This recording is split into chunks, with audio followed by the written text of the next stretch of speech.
पूजा के बाद तुरंत ये 5 काम मत करना, नहीं तो पूजा करना व्यर्थ हो जाएगा। जय माता दी सभी को, जय माता दी। आ गई हूँ आप सब लोगों के सामने नई जानकारी लेकर।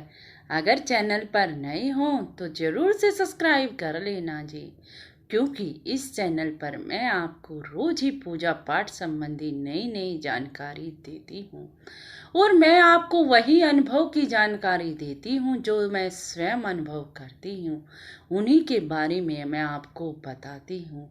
तो जी, आज जो जानकारी देना चाहती हूँ मैं आपको, अगर आप लोग पूजा पाठ करते हैं, भगवान पर विश्वास करते हैं, उन्हें बड़ा ही मानते हैं, उनका पूजा पाठ मंत्र जाप सब कुछ करते हैं, और अगर आप उस पूजा पाठ के बाद ये 5 काम कर लेते हैं तो सारा ही पूजा पाठ आपका व्यर्थ ही चला जाएगा।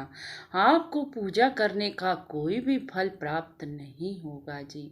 इसीलिए मैं आज आपके सामने ये जानकारी लेकर आई हूँ। अगर आप ही करते हो ये 5 काम तो आज से ही तुरंत बंद कर दीजिए जी। जब हम पूजा पाठ करने बैठ जाते हैं तो भगवान की अलौकिक शक्तियाँ हमारे पास आ जाती हैं। हमारा शरीर शक्तियों का प्रभाव सहन कर पाता है या नहीं वो तो शरीर पर ही निर्धारित होता है जी। लेकिन शरीर में गर्मी बढ़ जाती है हमारे में, क्योंकि भगवान की शक्तियाँ आई तो वो गर्म ही हीट होती है, मान लीजिए आप। ठीक है जी। और वो शक्तियाँ आ जाती हैं हमारे शरीर में और हम तुरंत ये 5 काम कर देते हैं तो तुरंत ही शक्तियाँ चली जाती हैं। चलो अब बताती हूँ आपको वो 5 काम होते कौन कौन से हैं। अगर आपने पूजा पाठ किया और आप तुरंत ही नहा लिए तो सारा पूजा पाठ व्यर्थ ही चला गया जी। क्योंकि पूजा पाठ करने के बाद कभी भी स्नान नहीं करना चाहिए। स्नान कर लिया तो मानो कि सारा पूजा पाठ व्यर्थ ही चला गया। जो शक्तियाँ आई थी वो वापस ही लौट गई जी।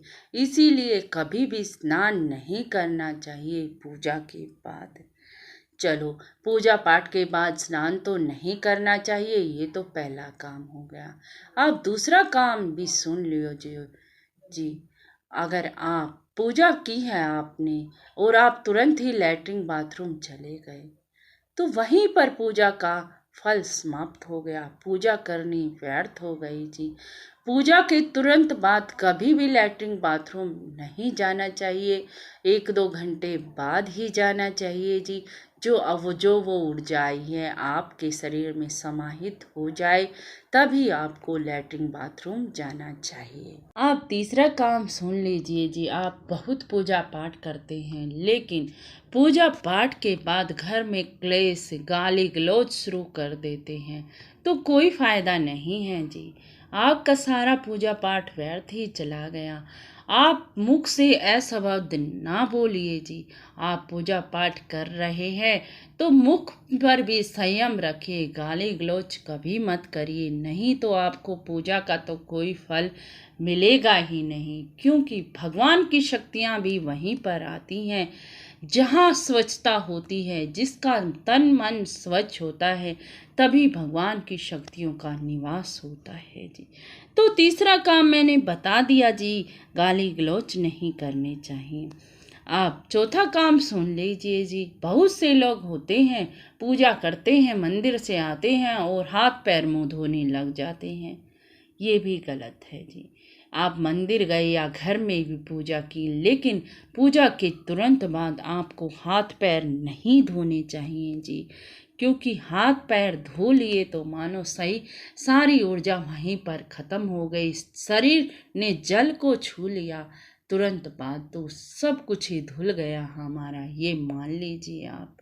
इसीलिए कभी भी हाथ पैर भी नहीं धोने चाहिए पूजा करने के बाद। आप 5वां संकेत सुन लीजिए जी, 5वीं बात भी सुन लीजिए, क्या नहीं करना चाहिए। अरे 5वीं बात ये है कि आप पूजा पाठ किए और तुरंत उठ के आपने घर में झाड़ू लगा दी, पोछा लगा दिया, ये भी बहुत गलत बात है जी। भगवान की शक्तियाँ आई और आपने तुरंत ही वापस भेज दी झाड़ू पोछे से। इसीलिए कभी भी घर में अगर पूजा पाठ हो रहा है तो उसके तुरंत बाद कभी भी झाड़ू पोछा नहीं करना चाहिए। बहुत से लोग कीर्तन कराते हैं, अनुष्ठान करवाते हैं, ठीक है, जब पंडित जी चले जाते हैं तो तुरंत ही झाड़ू पोछा शुरू हो जाता है। नहीं जी, ऐसा कभी मत चेक करना। आपने जो किया है उसका फल सारा ही व्यर्थ हो जाएगा, आपको कुछ नहीं प्राप्त होगा। इसीलिए बहुत से लोग कहते हैं जी हम इतना पूजा पाठ करते हैं लेकिन आज तक कोई अनुभव नहीं हुआ भगवान का। अरे अनुभव जब होंगे ना जब आप गलतियां ना करो। गलतियां करोगे तो अनुभव कहाँ से होंगे जी। अगर आप ये 5 काम में से कोई भी एक काम कर लेते हो तो सारा पूजा पाठ तो वहीं पर व्यर्थ चला जाता है जी।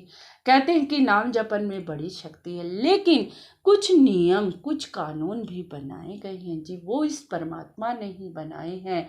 इसीलिए नाम जपन तो वो तो उल्टा जपो या सीधा जपो जी, फल तो आपको प्राप्त होगा, उसकी भक्ति तो आपको प्राप्त होगी।